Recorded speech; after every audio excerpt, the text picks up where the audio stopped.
91 Kapoor family. सुबह के करीब 10 बजे एसके ग्लोबल के सबसे करीबी कैफे की कॉर्नर टेबल पर निया झुंझलाई सी बैठी किसी के आने का वेट कर रही थी। करीब आधे घंटे के इंतजार के बाद उसे एक लंबा चौड़ा आदमी खुद की तरफ आते हुए देखा। यह शिवांश था, शिवांश कपूर, निशांत का कजिन ब्रदर। उसके चेहरे पर गुस्सा साफ देखा जा सकता था। उसने पैर से चेयर को पीछे किया और बेपरवाही से उस पर बैठते हुए बोला, वेटर। Hello sir. वेटर ने उसे ग्रीट किया और मेन्यू कार्ड उसकी तरफ बढ़ा दिया। 1 ब्लैक कॉफी। शिवांश ने बिना मेन्यू को देखे ही कहा। वेटर को यह थोड़ा अजीब लगा क्योंकि शिवांश ने सिर्फ 1 कप कॉफी ऑर्डर की थी।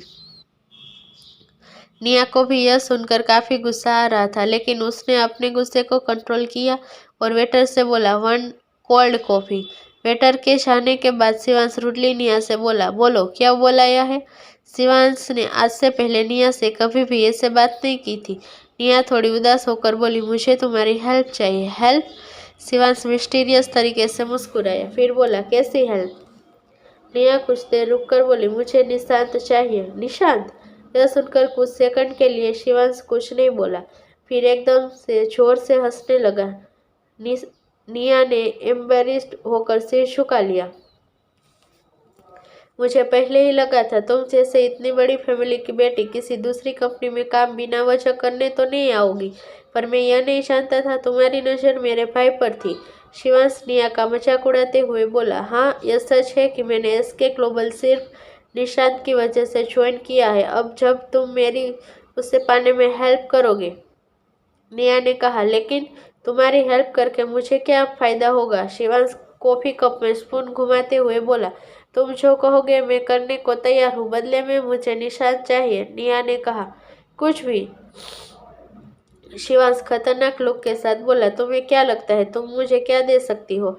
निया का चेहरा शर्मिंदगी से लाल हो चुका था, फिर भी वो बोली, मैं जानती हूँ मेरी फैमिली की रेपुटेशन पहले की तरह नहीं रही, लेकिन मत भूलो मेरा भाई अरशद सिंघानिया है। सिंघानिया इंडस्ट्रीज भले ही खत्म क्यों ना हो जाए, लेकिन इंपीरियल इंडस्ट्रीज कभी खत्म नहीं हो सकती, और यह बात तुम मुझसे बेटर जानते हो।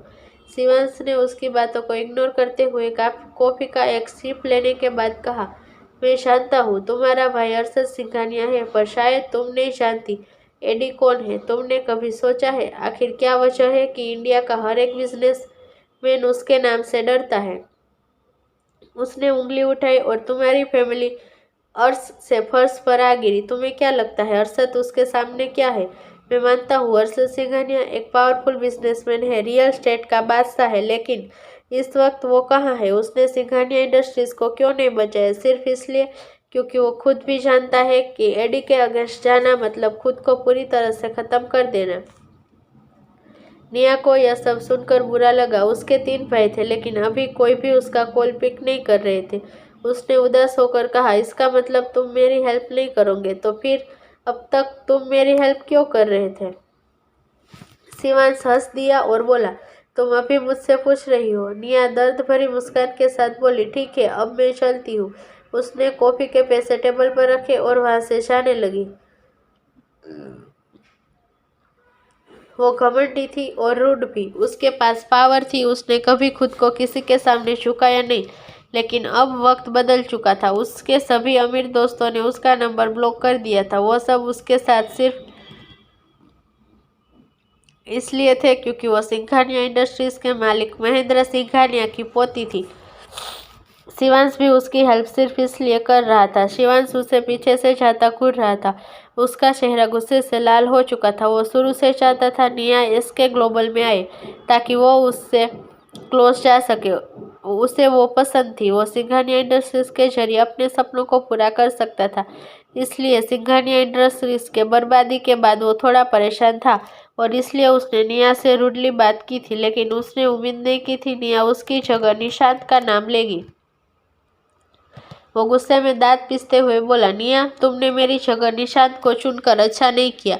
वही निया एसके ग्लोबल चली गई। उसकी उदासी उसके चेहरे पर साफ नजर आ रही थी। सभी एम्प्लॉयज उसे देखकर आपस में बात करने लगे। वो सभी सिंघानिया इंडस्ट्रीज को लेकर बातें कर रहे थे। निया उनकी बातें सुन सकती थी, हालांकि उसने सभी को इग्नोर किया और जाकर अपनी चेयर पर बैठ गई। वही कुछ ही देर में ईशान भी वहां आ गया। उसने अपने बगल वाली सीट को देखा जहां अब कोई और एम्प्लॉय था।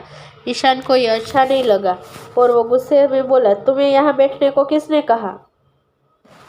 उस लड़के ने कुछ कहना चाहा मगर ईशान फिर आगे बोल पड़ा, यार मैं यह कह रहा हूँ, मैं जिसकी वजह से यहाँ आया था वो तो यहाँ है ही नहीं, तो फिर मैं भी यहाँ क्या कर रहा हूँ? खुद से यह सब बोलते हुए वो वहां से जाने लगा। वहीं उस लड़के ने एक चैन की सांस ली। रात में निया घर पहुंची तो उसे एक और बुरी खबर सुनने को मिली। वो सभी अगले दिन सिंघानिया पैलेस छोड़कर जाने वाले थे। निया को अब यह सब बर्दाश्त नहीं हुआ और वो चिल्लाते हुए बोली, आप लोगों को जाना है तो जाइए, मुझे यहाँ से कहीं नहीं जाना। मुझे तो यह समझ नहीं आ रहा आप लोगों ने ऐसा क्या कर दिया कि एडी जैसा गैंगस्टर हाथ धोकर हमारे पीछे पड़ गया। किसी ने उसके सवालों को जवाब नहीं दिया। ठीक है, मत बताइए, मैं खुद ही पता कर लूँगी। वक्त आने पर मैं अकेले एडी का सामना भी कर लूँगी, लेकिन इस घर को छोड़कर कभी नहीं जाऊँगी। यह कहने के बाद निया ने सभी को देखा। जब किसी ने कोई जवाब नहीं दिया तो वो पैर पटकते हुए अपने कमरे में चली गई। वहीं कपूर हाउस में सभी साथ में डिनर कर रहे थे, लेकिन ईशान वो गुस्से में मुंह फुला क्या हॉल में बैठा था। वो बीच बीच में सभी को घूर के देख रहा था। वहीं सब लोग उसे देखकर मुस्कुरा रहे थे। यह देख ईशान चिढ़ गया और गुस्से में अपने कमरे में जाते हुए बोला, मुझे पहले से ही लगता था आप सब मुझसे प्यार नहीं करते, लेकिन अब यकीन हो गया है। जरूर आप सब मुझे किसी अनाथ आश्रम से उठा कर लाए हैं, तभी किसी को मेरी परवाह नहीं है। निशांत ने कुछ कहना चाहा कि ईशान उसे बीच में रोकते हुए बोला, बस भाई, आज नहीं, आज आप बीच में नहीं आओगे। अब या तो मैं इस घर में रहूंगा या फिर डैड मुझे अनन्या के बारे में बताएंगे। अनन्या? देवराज जी ने यह नाम दोहराया और जैसे उन्हें कुछ समझ आया वो अशोक जी से बोले, अशोक, ईशान किस अनन्या की बात कर रहा है? अशोक कपूर ने इस बारे में थोड़ा सोचा और बोले, आप सही सोच रहे हैं डैड, वो उसी लड़की के बारे में बात कर रहा है। यह सुनकर एकदम से देवराज जी की आंखों में गुस्सा उतर आया। ईशान उस नौकरानी की बेटी के बारे में क्यों पूछ रहा है? निशांत ने जैसे ही अपने दादाजी के मुंह से यह सुना, उसके हाथ थम से गए। अशोक कपूर ने देवराज की तरफ देखते हुए कहा, डैड, क्या हम इस बारे में बाद में बात कर सकते हैं? लेकिन डैड प्लीज, बाद में। सबने वापस से डिनर करना स्टार्ट कर दिया, लेकिन शिवांश, उसके दिमाग में कुछ और ही चल रहा था। वो एकदम से बोल पड़ा, बड़े पापा, क्या आप उसी लड़की के बारे में बात कर रहे हैं जिसे इंटरव्यू के दिन ईशान के साथ कंपनी में देखा गया है? अचानक से चम्मच गिरने की आवाज से माहौल में एक अजीब सी खामोशी छा गई। सबने एक साथ देवराज जी की तरफ देखा। उनकी नाराजगी उनके चेहरे पर साफ दिखाई दे रही थी। उन्होंने नाखुश होकर अशोक जी को तरफ देखते हुए कहा, तो वो लड़की एसके ग्लोबल में आई थी इंटरव्यू के दिन, क्या उसने इंटरव्यू दिया था? डैड, मैंने कहा ना, हम इस बारे में बाद में बात करेंगे। अशोक, बात टालने की कोशिश मत करो। जो पूछ रहा हूँ उसका जवाब दो। क्या वो लड़की एसके ग्लोबल में इंटरव्यू के लिए आई थी? अशोक जी के गहरी सांस ली और हाँ में सिर हिला दिया। देवराज जी सीरियस हो गए। उन्होंने फिर पूछा, क्या वो सिलेक्ट हो गई? हाँ, वो सिलेक्ट हो गई थी, अशोक जी ने कहा। यह हुई ना बात? देवराज जी एकदम से खुशी से लगभग उछलते हुए बोले। किसी को भी नहीं लगा था जो कुछ देर पहले गुस्से में लग रहे थे वो अचानक से इतना खुश हो जाएंगे। अरशद को फोन करो, अब मैं भी देखता हूँ वो अपनी अकड़ लेकर कैसे घूमता है, कॉल करो उसे। देवराज जी घमंड से बोले। उनकी खुशी देखकर तो ऐसा लग रहा था जैसे उन्होंने कोई हारी बारी जीत ली हो। अशोक जी इस वक्त बिल्कुल भी अरशद को कॉल नहीं करना चाहते थे। कपूर फैमिली में एकलौते वही ऐसे इंसान थे जिसे अरशद के एडी होने के बारे में पता था। करंट सिचुएशन को देखते हुए वो हालत का अंदाजा लगा सकते थे। डैड, यह बात करने का सही वक्त नहीं है। अरशद इंडिया में नहीं है। इंडिया में नहीं है? कहीं ऐसा तो नहीं वो एडी के डर से अपना सब कुछ छोड़ के भाग गया? सब लोग हैरानी से बस देवराज को देख रहे थे। उन्हें बहुत वक्त हो गया था देवराज जी को इतना खुश देख के, लेकिन वो खुश क्यों थे? कल तक तो वो सिंघानिया इंडस्ट्रीज के बर्बाद होने से बहुत दुखी थे, लेकिन अरशद की बात आते ही उसका रिएक्शन ही बदल गया।